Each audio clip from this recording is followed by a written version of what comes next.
গত 27 তারিখ গাজীপুর আল্লামা মৌলানা রইসুদ্দিনকে নির্মমভাবে হত্যা করার জন্য কারাগারে তাকে নির্মমভাবে মৃত্যুবরণ করার জন্য এখন পর্যন্ত আমরা সরকার পক্ষ থেকে কোনো মামলা দিতে পারি নাই, মামলা আমাদের নেয় নাই, গ্রহণ করে নাই, যার কারণে আমাদেরকে পূর্ব ঘোষিত অনুযায়ী আজকে 5ই মে এই সকাল 9টা থেকে 12টা পর্যন্ত সারা বাংলাদেশ একটা অস্থায়ী অবরোধের কর্মসূচি পালন করার জন্য আমাদের নির্দেশ দেওয়া হয়েছে বাংলাদেশ ইসলামী ছাত্র সংঘের পক্ষ থেকে। সুতরাং আমরা মহেশখালী, কক্সবাজার মহেশখালী এই মির্জির ফেলা এলাকায় আমরা আজকে এই অস্থায়ী কর্মসূচি আমরা পালন করতে বাধ্য।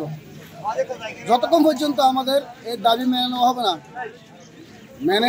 হবে না, আমরা ততক্ষণ পর্যন্ত প্রয়োজনীয় পরবর্তী আমরা কঠোরভাবে আরো আন্দোলন কর্মসূচি পালন করবো ইনশাল্লাহ।